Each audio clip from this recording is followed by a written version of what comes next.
Dear brothers and sisters, today we are going to meditate Zephaniah 3:17. प्यारे भाइयों और बहनों, आज हम सपन्या अध्याय 3 वचन 17 पर मनन करने वाले हैं।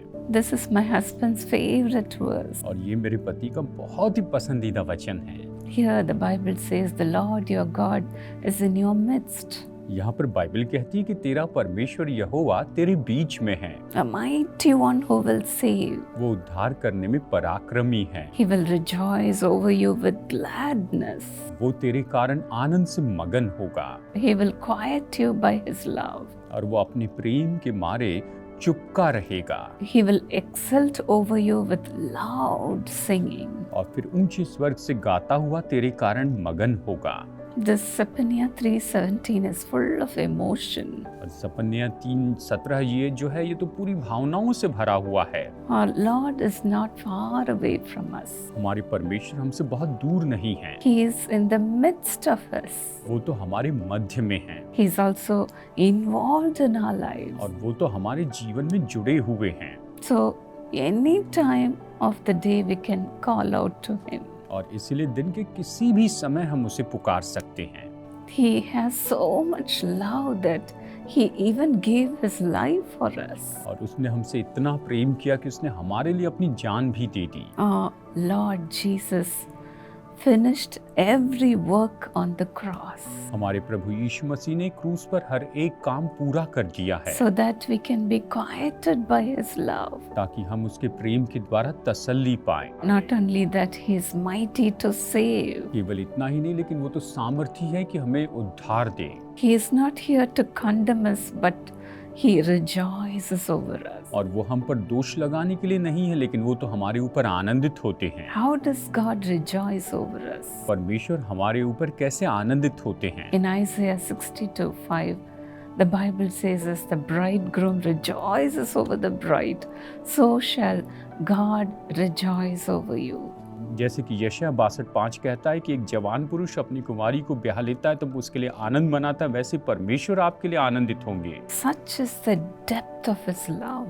और सच में उसके प्रेम की गहराई ऐसी ही है। The world may judge us or condemn us, शायद संसार हम पर हमारा न्याय करे और हम पर दोष लगाएं, but God has an unconditional love. लेकिन परमेश्वर जो है वो तो बिना शर्त का प्रेम रखते हैं। There is no barrier at all for His love. उसके प्रेम के लिए कोई भी रुकावट नहीं है। He will be just by your side and He will be loving you and rejoicing over you. और वो तो आपके साथ में होंगे और वो आपके लिए आनंद मनाएंगे।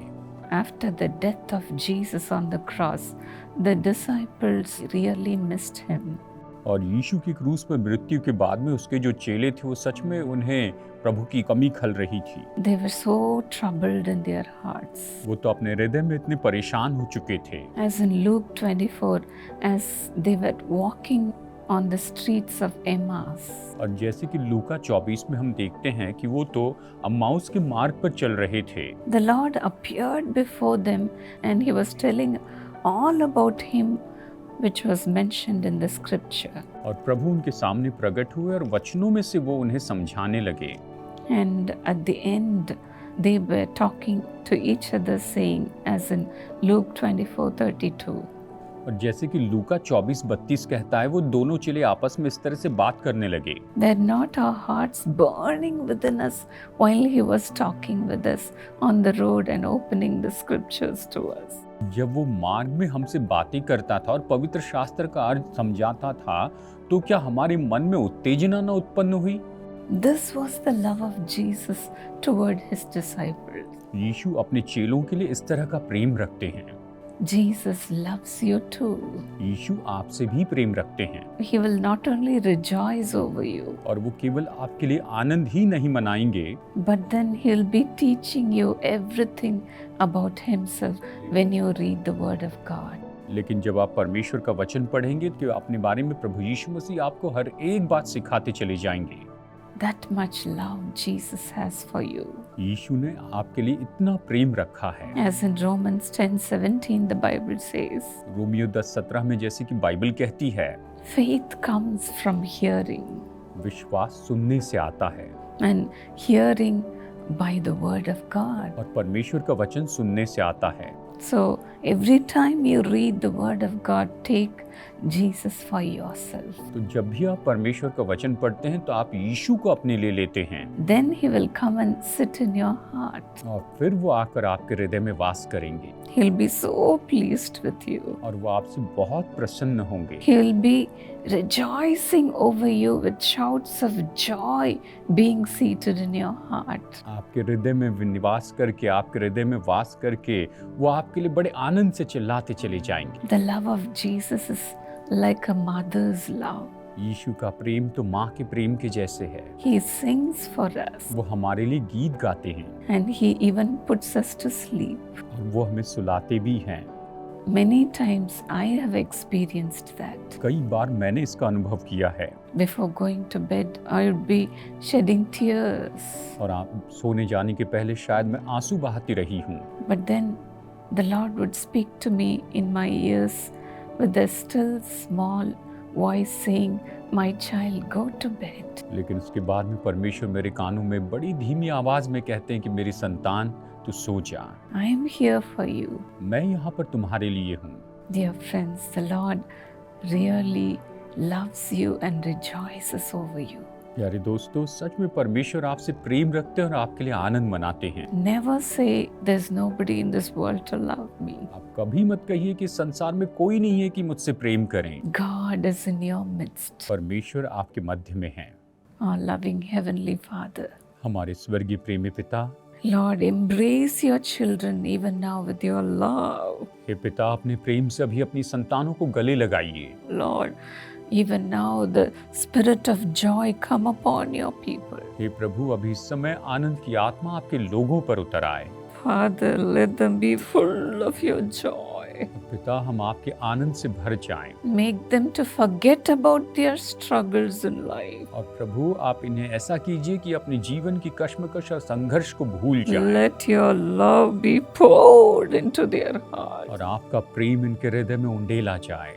Pour your love आपका प्रेम उंडेलिए प्रभु। like a rain come upon them, Lord. और प्रभु, ये बारिश के जैसे इनके ऊपर आ जाएं। Fill them, oh God. आप इन्हें भर दीजिए प्रभु। Refresh their souls even now अभी इनके प्राणों को आप बिल्कुल तरोताजा कीजिए। with your very love. आपका प्रेम। Thank you, Lord. धन्यवाद करते हैं Thank you, Lord. प्रभु। धन्यवाद करते हैं प्रभु। Please thank God for He is pouring out His love upon you. परमेश्वर अपना प्रेम आपके ऊपर उंडेल रहे हैं, इसलिए आप परमेश्वर को धन्यवाद दें। Right now, अभी इसी समय the love of God is filling your heart, परमेश्वर का प्रेम आपके हृदय को भर रहा है, filling your whole body. आपके पूरे शरीर को भर रहा है। Thank you, Lord. धन्यवाद प्रभु। Thank you, Lord, धन्यवाद प्रभु। for entering into every heart. हर एक हृदय में प्रवेश करने के लिए Fill them, आप Lord, इन्हें भर दीजिए प्रभु। without measure, असीम रूप में भरिए and prove that you are rejoicing over them, Lord. और प्रभु, इसके द्वारा आप इनमें आनंद मनाते चले जाएं Let your joy increase. और आपका आनंद बढ़ते चली जाए। Let your blessings increase. प्रभु, आपकी आशीषें बढ़ती चली जाएं। Let everything of the past leave in Jesus' name. भूतकाल की सारी बातें जो है वो यीशु के नाम में छोड़कर चली जाएं Let your people be full of Jesus. और आपके लोग प्रभु यीशु से भर जाएं। Thank you, Lord, धन्यवाद प्रभु। for loving your people even now. अभी आप अपने लोगों से प्रेम कर रहे हैं। Like a mother, comfort your children, Lord. प्रभु, एक माँ के जैसे अपने बच्चों को तसल्ली दीजिए। Thank you for your very presence that is in this place. इस जगह पर आपकी जो उपस्थिति है उसके लिए धन्यवाद देते हैं। Thank you, Jesus. धन्यवाद यीशु। In Jesus' name, यीशु के नाम में amen. Amen. May God be with you. परमेश्वर आपके साथ हो। May the Lord quiet you with His love. परमेश्वर अपने प्रेम से आपको शांति दे। God bless you. प्रभु आपको आशीष दे। My precious friend, मेरे बहुमूल्य दोस्तों, through the television program television programme के द्वारा, and through the social media programs, social media programme के द्वारा, which we send out to thousands of people every day, जो हम हर दिन हजारों लोगों को भेजते हैं, God's power flows into the people. परमेश्वर की सामर्थ्य लोगों में बहती है। Miracles happen. चमत्कार होते हैं, Tears are wiped away. आंसू पोंछे जाते हैं Lives are built. और जीवन उभारा जाता है। We are looking for sponsors for every program that comes through social media every day. हर एक दिन सोशल सोशल मीडिया के माध्यम से जो हर एक प्रोग्राम आता है उसके लिए हम स्पॉन्सर्स चाहते हैं। And as your co-sponsor or sponsor, we'll have your names there and your prayer requests, and I'll be personally praying for you. और जैसे कि आप को स्पॉन्सर होते हैं या स्पॉन्सर होते हैं, आपके नाम वहां पर होंगे और मैं व्यक्तिगत रीति से आपके लिए प्रार्थना करूंगा। Millions who watch will also pray for you. लाखों लोग जो वो प्रोग्राम देखेंगे वो भी आपके लिए प्रार्थना करेंगे। God will bless you. प्रभु आपको आशीष We'll देंगे। send you a copy also. हम आपको कॉपी भी भेजेंगे। So please call this number. तो कृपया इस नंबर पर फोन कीजिए। When you have the birthday, चाहे आपका जन्मदिन हो, your birthday or your loved one's birthday, आपके प्रियजनों का जन्मदिन हो wedding anniversary, या शादी की सालगिरह हो, or the loss of a loved one, a memorial day, या फिर किसी प्रियजन को आपने खो दिया है और उनके मेमोरियल का दिन है, or a Thanksgiving offering, या फिर धन्यवाद की भेंट है, or giving 1 month's salary as the first month's salary when you get a job, या फिर जब आपको नौकरी मिलती तो आप महीने की पहली तनख्वाह दे देते हैं। you can honor God. आप इस तरह से प्रभु का आदर कर सकते हैं। All your donations are going for the service of the people in the name of Jesus. आपके सारे डोनेशन लोगों की सेवा के लिए यीशु के नाम में जाएंगे। Here's how you can support. आप इस तरह से मदद कर सकते हैं। लाखों लोगों की आंसुओं को पहुंचने के लिए आप यीशु बुलाता है कि टेलीविजन कार्यक्रम प्रायोजित कर सकते हैं। इसके लिए आप हमारे वेबसाइट www.jesuscause.org में पधार सकते हैं, नहीं तो अपने निकटवर्ती प्रार्थना भवन में भी आप आ सकते हैं।